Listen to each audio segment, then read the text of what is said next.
नमस्कार दोस्तों, स्वागत है आपका हमारी YouTube चैनल बैंकर कपल पे। आज हमारे साथ है प्राची अग्रवाल मैम। ये आई एग्जाम भी पे एक एक्सपर्ट फैकल्टी है फाइनेंस एंड मैनेजमेंट की।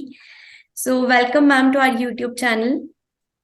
Thank you Paridhi, thank you for inviting me. और मैं भी आई होप मैं हेल्प कर पाऊँ आप लोग को आज, काफी एस्पिरेंट्स को, in relation to finance and other exams. So ma'am, सबसे पहले आप अपना इंट्रोडक्शन दे दीजिए। बिल्कुल। मेरा नाम प्राची अग्रवाल है। अभी मैं आई एग्जाम के साथ एसोसिएटेड हूँ। वहाँ पे I am the expert faculty for finance और मैनेजमेंट एंड काफ़ी रिलेटेड सब्जेक्ट्स को भी, जैसे अकाउंट्स है, कॉस्टिंग है, डिफरेंट एग्जाम्स में मैं इनको लीड करती हूँ।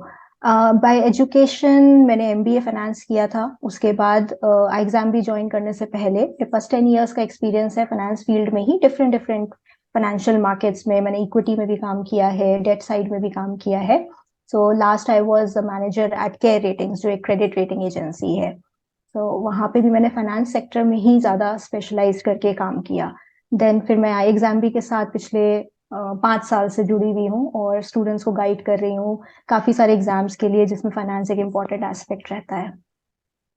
ओके मैम, तो अभी जैसे आईएफएससी का नोटिफिकेशन आया है ग्रेड ए का। काफी सारे एस्पायरेंट्स को अवेयरनेस नहीं है इस एग्जाम के बारे में, और अभी इसकी फॉर्म फिलिंग भी चल रही है। 15 मार्च इसकी यस। लास्ट डेट है।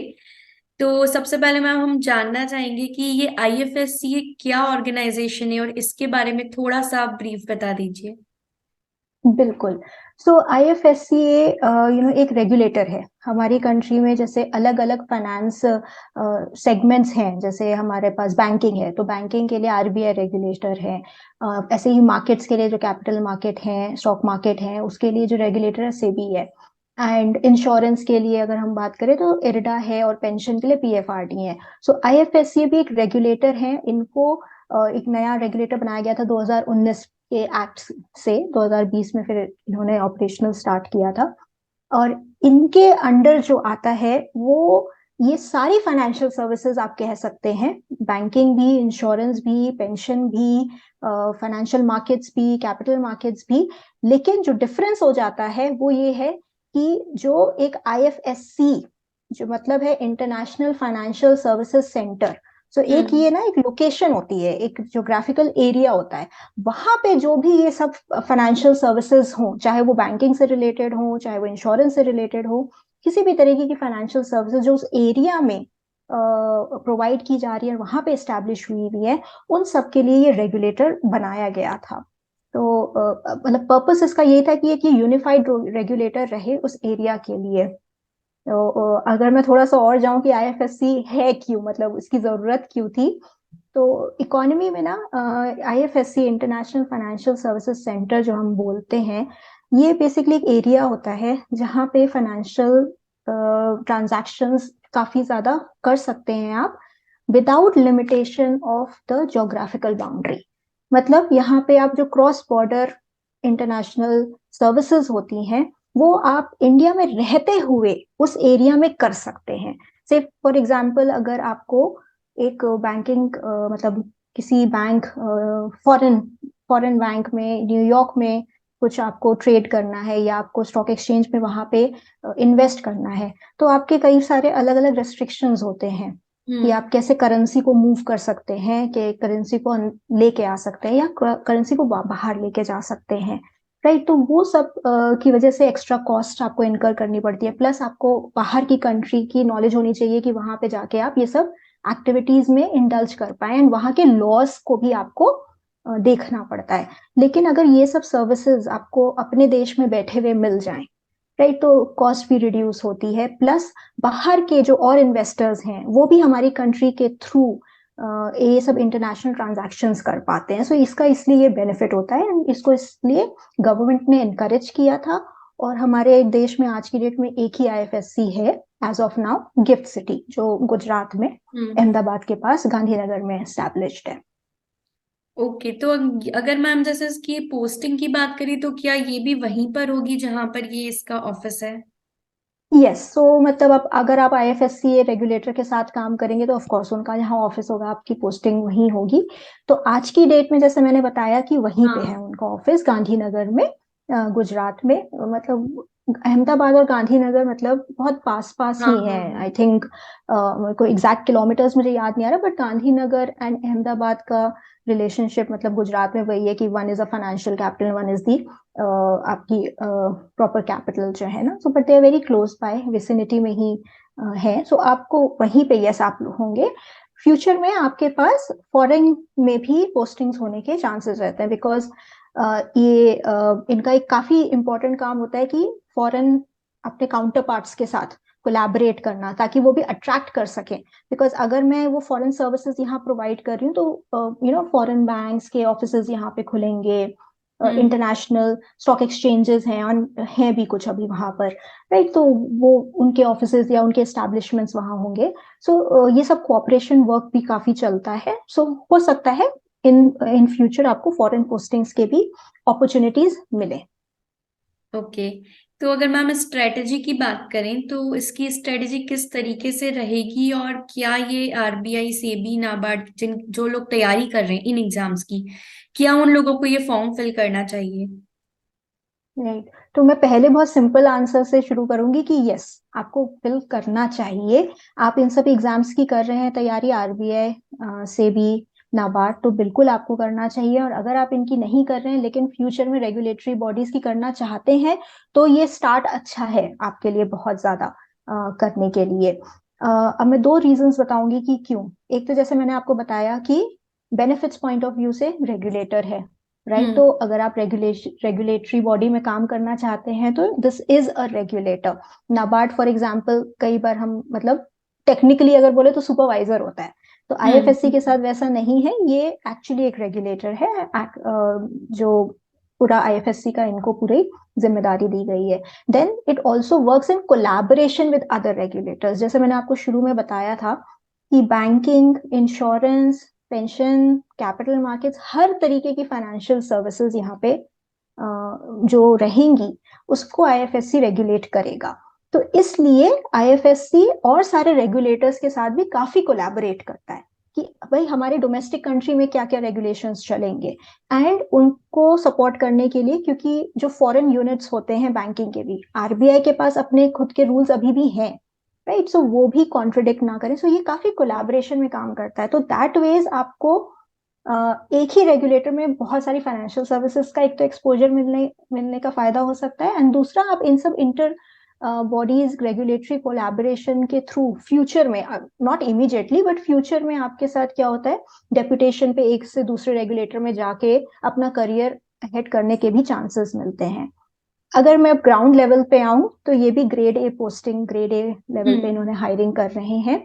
सो ग्राउंड लेवल पे अगर हम बात करें तो आज की डेट में एक स्टूडेंट के लिए ये ज्यादा इंपॉर्टेंट होता है कि मैं प्रेपरेशन साथ में कैसे कर पाऊंगा, क्योंकि हाँ। आगे भी एग्जाम आएगी, आरबीआई भी आएगा, नाबार्ड भी आएगा।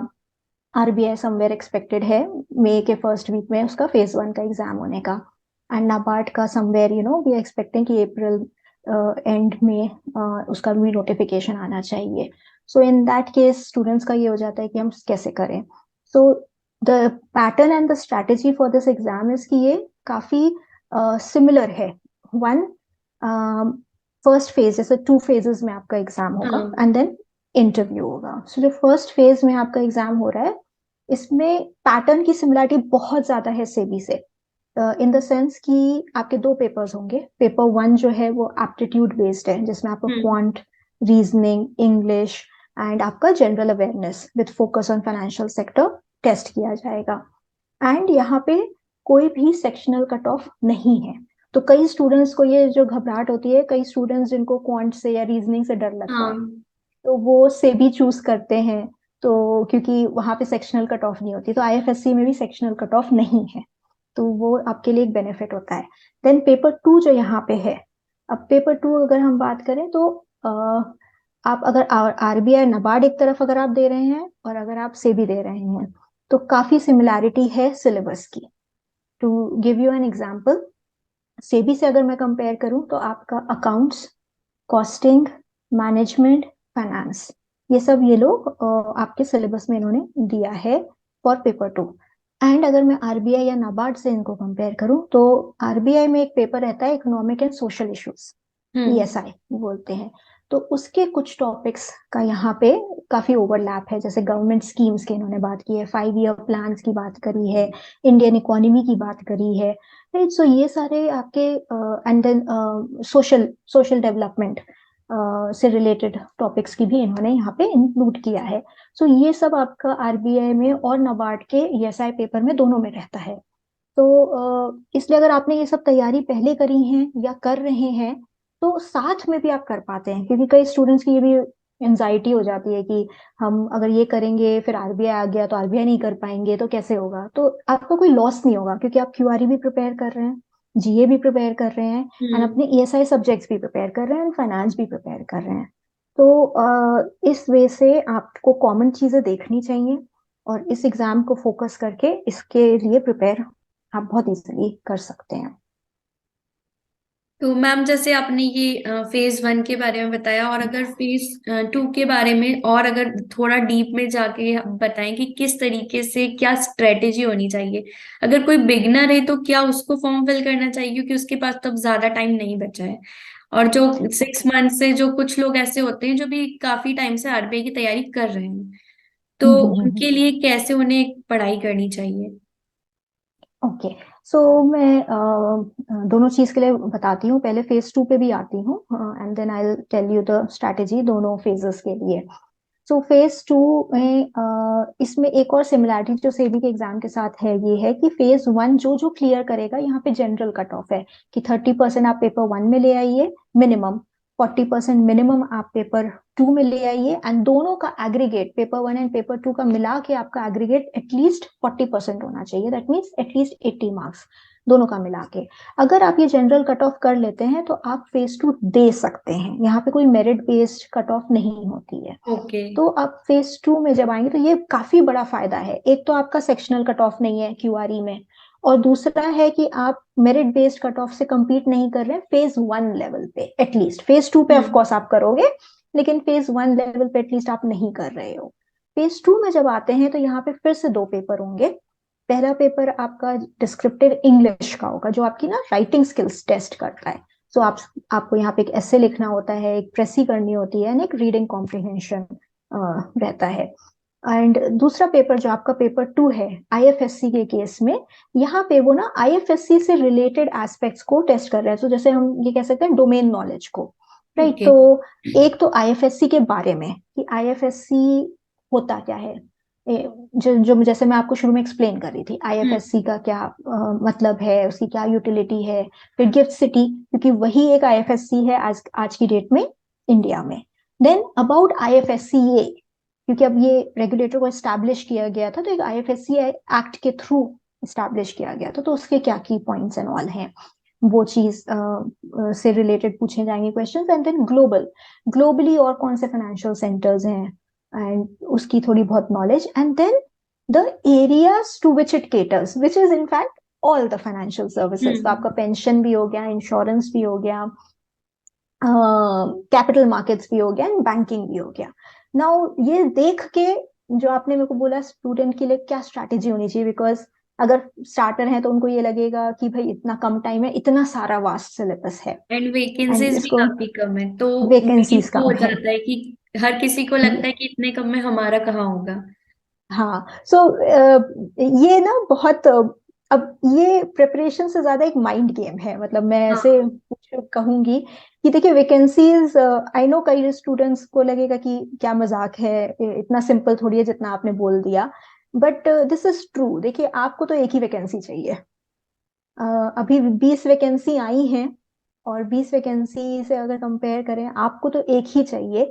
एंड आपको ऐसा क्यों लगता है कि आप वो एक उन 20 में से नहीं हो सकते? हाँ। तो हमें हमें जब हम किसी भी चीज के लिए ट्राई करते हैं तो हमें पहले स्टेप पे ही अगर हम खुद ही हार मान लेंगे तो हम कैसे तैयारी करेंगे? तो पहले तो हमें अपना बेस्ट दे के उन 20 में से एक वैकेंसी को बस लेना है, 20 की 20 तो हमें चाहिए नहीं। तो मतलब माइंडसेट बहुत जरूरी है। तो मैं एक और चीज बोलना चाहूंगी, जो कभी कभी हम डिमोटिवेट होते हैं, सब होते हैं, हम भी होते हैं, ऐसा नहीं, और हमने भी एग्जाम्स दिए हैं, प्रिपरेशन करी है, लेवल्स आते हैं। तो जब भी ये माइंड में थॉट आता है, तो मुझे मुझे पर्सनली जो एक बहुत इंपॉर्टेंट लाइन लगती है, मोटिवेशन देती है, ये मेरे एक प्रोफेसर ने बोली थी अ, हमारे कॉलेज के टाइम पे, और वो अभी भी मेरे को बहुत इंस्पायर करती है। तो वो कहते थे, never reject your own application. मतलब आप क्यों अपने आप को रिजेक्ट कर रहे हैं? आप पहले अपना बेस्ट दीजिए। हाँ। तो मुझे वो चीज पता नहीं आज भी बहुत इंस्पायर करती है। कहीं पे भी लगता है कि हिम्मत टूट रही है या डर लग रहा है, तो ट्राई करने, हमें क्यों डरना चाहिए ट्राई करने में? और हम अपने आप को पहले से, अपने आप को क्यों रिजेक्ट कर रहे हैं? अपना बेस्ट दीजिए। तो एंड रिजल्ट फिर आएगा, बिल्कुल आएगा, क्यों नहीं आएगा? तो that is one thing I will say, कि माइंडसेट तो एक तो पॉजिटिव रखना बहुत जरूरी है। उसके बाद अगर हम स्ट्रैटेजी नाउ अब आए, अब रियलिटी पे आते हैं कि हम मेंटली रेडी हैं करने के लिए, तो अब उसको कैसे किया जाए? अब आपको एग्जाम देके समझना पड़ेगा बहुत अच्छे से। Phase one for example I told you कि क्वालिफाइंग नेचर है, और यहाँ पे तो मेरिट भी नहीं है, मतलब आपको compete हम्म। भी नहीं करना, आपको सिर्फ अपने बेसिस पे क्वालिफाई करना है। तो अगर आपको अपने बेसिस क्वालिफाई करना है, तो अपने स्ट्रेंथ एरियाज को आइडेंटिफाई करिए। हो सकता है पेपर वन में कुछ लोग बहुत अच्छे हो क्वांट में, कुछ हो सकता है जीए में बहुत अच्छे हो, कुछ हो सकता है कि इंग्लिश में बहुत अच्छे हो। तो आपको दो सब्जेक्ट्स में, अगर क्यूआरई और जीए, चार में से दो सब्जेक्ट्स आपको आइडेंटिफाई करने हैं जिसमें आपको रिलेटिवली कम मेहनत लगेगी। एंड जो बाकी के दो हैं, उनमें से किसी एक को आप एवरेज भी अगर होंगे, तो आप वो 30 मार्क्स क्रॉस कर पाएंगे, राइट? और हम कुछ स्टूडेंट्स का हो सकता है पेपर टू कमजोर हो, तो उनको फिर एम करना है कि हमें 40 मार्क्स क्रॉस करना है पेपर वन के थ्रू, क्योंकि फिर हमें मिनिमम 80 चाहिए ना, दोनों एग्जाम, हाँ। दोनों हाँ। पेपर्स का मिला के। तो वो आपका जो एक्स्ट्रा 10 मार्क्स है, वो पेपर वन से आप लाएंगे कि पेपर टू से लाएंगे, वो आपको अपने बैकग्राउंड और अपने स्ट्रेंथ एरिया के हिसाब से आइडेंटिफाई करना चाहिए, उसके लिए आप एम करिए। एंड इसमें ये भी होना है कि प्रैक्टिस करिए, सो दैट आपके नेगेटिव, आप आप जो भी क्वेश्चंस करें वो एक्यूरेटली करें, एंड यू नो कि मैं 40 का टारगेट रीच कर पाऊंगा। मॉक्स करिए, काफी सारे मॉक्स करिए, मॉक्स में आप एटलीस्ट 50 एम करिए, सो दैट एग्जाम के लेवल पे आप थोड़ा सा अपना बफर लेके चल रहे हैं मॉक्स के टाइम पर। एंड पेपर टू की जहाँ पे स्ट्रैटेजी की बात आती है, देखिए उन्होंने कवरेज बहुत सारे टॉपिक्स लिखे हैं, राइट? लेकिन क्वेश्चन से 50 ही आएंगे। तो सारे टॉपिक्स में से आपको ये भी समझना चाहिए कि डेप्थ कितना जाएगा।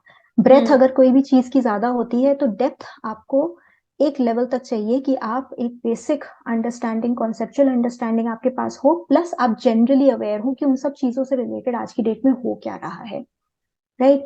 तो इन सब चीजों को अगर आप ध्यान रखते हुए प्रेपरेशन करेंगे, so the time is not less. Focus study करनी है हमको, आपको एक्सपर्ट नहीं बनना है। अगर आप non finance, non accounts type के स्टूडेंट हैं, आप अकाउंट्स को पढ़ने में इतना टाइम वेस्ट मत करिए जितना आप उसी टाइम में, हो सकता है, इंडियन इकोनॉमी ज्यादा अच्छे जल्दी से समझ पाए, गवर्नमेंट स्कीम ज्यादा अच्छे से समझ पाए। और अगर आप अकाउंटेंट हैं, सीए हैं, फाइनेंस बैकग्राउंड के हैं, तो आपका अकाउंट्स एंड कॉस्टिंग में आपको रिलेटिवली कम टाइम लगेगा, आपको बाकी सब्जेक्ट्स में ज्यादा लगेगा। बिकॉज अगर अच्छा, और इन सब एग्जाम्स में मैंने देखा है कि अच्छा स्प्रेड होता है क्वेश्चंस का, मतलब they touch upon mostly everything. तो अगर ऐसी चीज हुई, तो इन दैट केस किसी भी टॉपिक्स में से 3 या 4 क्वेश्चन से ज्यादा आएंगे नहीं, किसी हम्म। भी सब्जेक्ट में से, टॉपिक भी नहीं, सब्जेक्ट में से। और उन सब्जेक्ट में भी सारे, बहुत सारे टॉपिक्स होते हैं। सो वो हमें आइडेंटिफाई करना है कि सबसे इम्पोर्टेंट क्या होते हैं टॉपिक्स। जैसे हम गवर्नमेंट स्कीम्स की अगर बात करें, तो आज बजट आपका एक अच्छा स्टार्टिंग पॉइंट है, कौन कौन सी स्कीम्स की बात हुई है उसको आप देखिए, उनके बारे में आपको नॉलेज होनी चाहिए, एंड प्रैक्टिस करिए, तो उससे आपका होगा। सिमिलरली फेज टू की तरफ अगर हम जाएंगे, तो वहां पे भी हमारा डिस्क्रिप्टिव इंग्लिश के लिए आप प्रैक्टिस करिए 200 100 वर्ड्स, क्योंकि वो वहाँ पे राइटिंग स्किल आपकी चेक हो रही है। हम्म। एंड यूजुअली आपको जो ऑप्शंस दिए जाते हैं एसए के, वो 3 4 एरिया से होते हैं। एक आपका करंट अफेयर्स टाइप का टॉपिक होता है, एक आपका प्रोवर्बियल टाइप का टॉपिक होता है, एक आपका सोसाइटी से रिलेटेड इश्यूज का कोई टॉपिक होता है, so that you know people have enough thing to be able to write something on, right? And जो पेपर टू है आईएफएससी का, ये देखिए नया सब्जेक्ट है, और ये सबके लिए नया है, किसी ने भी प्रिपेयर नहीं किया है। हाँ। चाहे अपने आरबीआई के लिए पहले आप 6 महीने से तैयारी कर रहे हो, चाहे 1 साल से तैयार कर रहे हो, तो आप लोग सब सेम फुटिंग पे हो। तो हम्म। अगर अगर आपको ये घबराहट हो रही है कि कोई मेरे से आगे है, तो इस सब्जेक्ट में कोई नहीं है, सबके लिए नया सब्जेक्ट है, पहली बार हो रहा है। हाँ। राइट। एंड देखिए, सबसे जो कॉमन सोर्स है, सबसे ऑथेंटिक सोर्स है, वो आईएफएससीए इटसेल्फ है, उनकी वेबसाइट। हम्म। अगर आप अपने आप कर रहे हैं तो सबसे ऑथेंटिक सोर्स वही है। अदरवाइज अगर आप और जेन्युइन सोर्स चाहते हैं, तो I can tell you another. There is a report, एक कमिटी थी, Percy Mistry committee. It was set up जब ये एनालाइज किया जा रहा था हमारी कंट्री में आईएफएससी होना चाहिए कि नहीं होना चाहिए, और उस समय ये डिबेट चल रही थी कि हम मुंबई को एक आईएफएससी बनाते हैं। तो ये पूरी एक रिपोर्ट है, जो ये कमिटी सेटअप हुई थी, उन्होंने ये रिपोर्ट लिखी थी। तो आपको एकदम ऑथेंटिक सोर्स चाहिए तो आप इस रिपोर्ट को पढ़ सकते हैं। राइट। लेकिन अगर आपके पास टाइम नहीं है, कुछ नहीं है, तो फिर कोर्सेज अवेलेबल हैं, आई एग्जाम भी के पास भी कोर्स है, वो भी ऑफर करते हैं और गाइडेंस भी ऑफर करते हैं। बट अदरवाइज आप अपने आप तो आईएफएससी गिफ्ट सिटी और आईएफएससी की वेबसाइट के थ्रू इस पे आपको ऑथेंटिक मटेरियल मिल जाएगा प्रिपेयर करने के लिए। ओके मैम, तो आपने काफी अच्छे से ये चीज एक्सप्लेन कर दी। अब तो मतलब मुझे भी ऐसा लग रहा है कि हाँ, इस एग्जाम के लिए ट्राई एक बार कर सकते हैं। हर कोई बिल्कुल। फॉर्म तो जरूर फिल करना चाहिए सबको इस एग्जाम के लिए। और जैसे कुछ लोगों को ये कंफ्यूजन हो रहा है कि जो ग्रेड ए होता है सेबी वाला या नाबार्ड का या आरबीआई ग्रेड ए जो पोस्ट होती है, वो क्या इस पोस्ट से सिमिलर होती है? और सैलरी और पर्क्स भी क्या सिमिलर होते हैं या डिफरेंट होते हैं? यस, देखिए, जो ग्रेड ए के आपको सैलरी और पर्क्स मिलते हैं डिफरेंट ऑर्गेनाइजेशंस में, सेबी एंड ऑल में, तो वो सिमिलर है। आरबीआई का जो रिक्रूटमेंट होता है वो ग्रेड बी लेवल पे होता है, तो हाँ, उसका वो ग्रेड बी ग्रेड बी के लेवल हिसाब पे से होता है। है। हम्म। यस, तो वो ग्रेड ए पे करते नहीं है, तो ग्रेड बी पे है तो वो ग्रेड बी के हिसाब से है। बट वो पैटर्न ऑफ कोर्स जो डिफरेंस है ए और बी में, किसी भी ऑर्गेनाइजेशन में वही रहता है। But yes, SEBI grade A और नाबार्ड से इनका सिमिलर है। तो यहाँ पे इन्होंने जो अपने नोटिफिकेशन में कोट भी किया है, that is 1.43 lakh per annum की आपकी हम्म। सैलरी, ग्रॉस सैलरी है। राइट। तो ये ग्रॉस सैलरी है, इसके ओवर एंड अबव आपको बेनिफिट्स एंड पर्क्स मिलते हैं, जैसे सेबी या आरबीआई में भी मिलते हैं। हम्म। एंड अप्रोक्सीमेटली मैं बोलूँ, वो डिफरेंट डिफरेंट पर्क्स होते हैं आपको। डिफरेंट अलाउंसेस मिलते हैं, मेडिसिन से रिलेटेड, फर्नीचर से रिलेटेड, अकोमोडेशन से रिलेटेड, तो काफी अलग अलग तरीके के अलाउंसेस रहते हैं किसी भी गवर्नमेंट ऑर्गेनाइजेशन में, सिमिलर लाइक रेगुलेटरी बॉडीज। तो on an average grade A level पे मोटा मोटी एफ आई से 50,000 के आसपास का पर मंथ का आपको और बेनिफिट वो होता है हम्म। अप्रोक्सीमेटली। तो ये उसके हिसाब से 1.43 आपका ग्रॉस, प्लस अगर आप ये पर्क्स की मॉनेटरी वैल्यू ऐड कर लें, तो 1.95 टाइप का पर मंथ का आपका ग्रॉस बेनिफिट आता है, which is similar to SEBI में भी अप्रोक्सीमेटली इसी लेवल में रहता है, नबार्ड में भी ऑलमोस्ट इसी में रहता है, आरबीआई में ऑफकोर्स थोड़ा सा ज्यादा होता है बिकॉज हाँ। वो ग्रेड बी लेवल का है। So okay. आपको यस, वो बेनिफिट्स आपको सारे मिलेंगे। हाँ, यही चीज काफी कंफ्यूजिंग लग रही थी लोगों को कि वही ये भी सेम रहता है या नहीं रहता है। सेम रहेगा। तो मैं दोबारा से रिपीट करती हूँ कि आईएफएससी एक रेगुलेटर है, एक अलग एक्ट ऑफ द पार्लियामेंट के थ्रू इसको एस्टैब्लिश किया गया था, इसको प्रॉपर रेगुलेटरी पावर्स दी गई हैं कंट्री में। So it is at par, you know, on paper it is at power with RBI, SEBI, IRDA and PFRDA, जो रेगुलेटर्स हैं हमारी कंट्री में। And so this is the fifth regulator. Of course नया regulator है तो ग्रोइंग है। सो there are people ना, अलग अलग माइंडसेट के भी होते हैं। देर आर स्टूडेंट्स जिनको न्यू चैलेंजेस, न्यू चीजों में एक्सपेरिमेंट करना अच्छा लगता है, तो उनके लिए ये बहुत अच्छा है। आपको रेगुलेटरी में गवर्नमेंट में भी मिल रहा है, plus it's a new and growing regulator, तो एंड ये that will first also be time there. Recruitment आया है ना मैम यस, इसका? They are doing it first time. इससे पहले उन्होंने जो रिक्रूटमेंट किए थे, वो यूपीएससी के एस्पायरेंट्स जो इंटरव्यू स्टेज तक हाँ, हाँ, पहुंच हाँ। रहे थे, बट उनके फाइनल लिए क्लियर किए नहीं थे। हो रहा था, उनको बुला के ले रहे थे। But now they are coming with a transparent manner, जैसे रेगुलेटर सारे रिक्रूटमेंट करते हैं हम्म। पूरा एग्जाम प्रोसेस के through, they are doing this. And eligibility भी सिंपल है। तो हाँ, any any graduate can actually apply. मतलब उन्होंने कॉम्प्लिकेट करके लिखा था, हाँ, हाँ, बट हाँ। It has been clarified now, any graduate. Marks का रेस्ट्रिक्शन भी नहीं है। मतलब अब भी अगर आप बोलते हैं कि इतनी कम वैकेंसी, हम क्या बोले, तो मतलब मुझे लगता है कि फिर तो आप बहाने मत ढूंढिए जॉब ना या एग्जाम ना देने के, बिकॉज इतना इजी कर दिया है, एंट्री भी इतनी इजी कर दी है, एग्जाम भी इतना इजी पैटर्न इन्होंने किया हुआ है, तो और ना हो ट्राई सकता है करना कि तो फर्स्ट टाइम एग्जाम ऑप्शन नहीं कंडक्ट होना करवा चाहिए। रहे हैं तो थोड़ा सा लेवल उतना डिफिकल्ट ना आए, क्योंकि फर्स्ट मे टाइम है। Be, we can say that.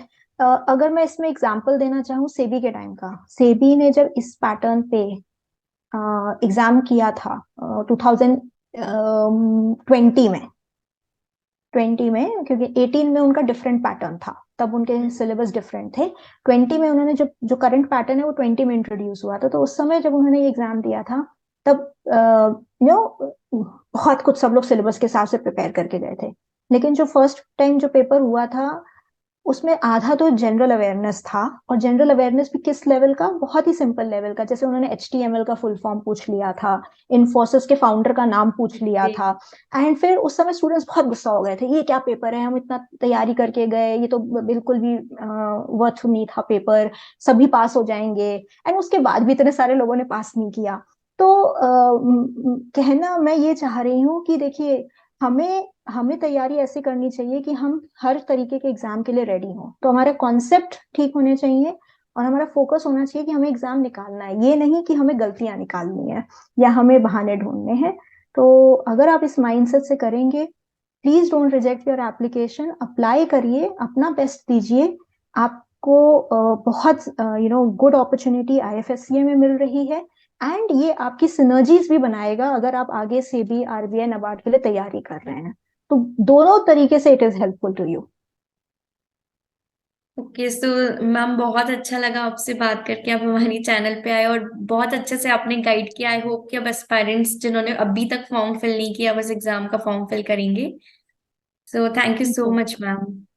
Thank you, Paridhi. Thanks once again for inviting me.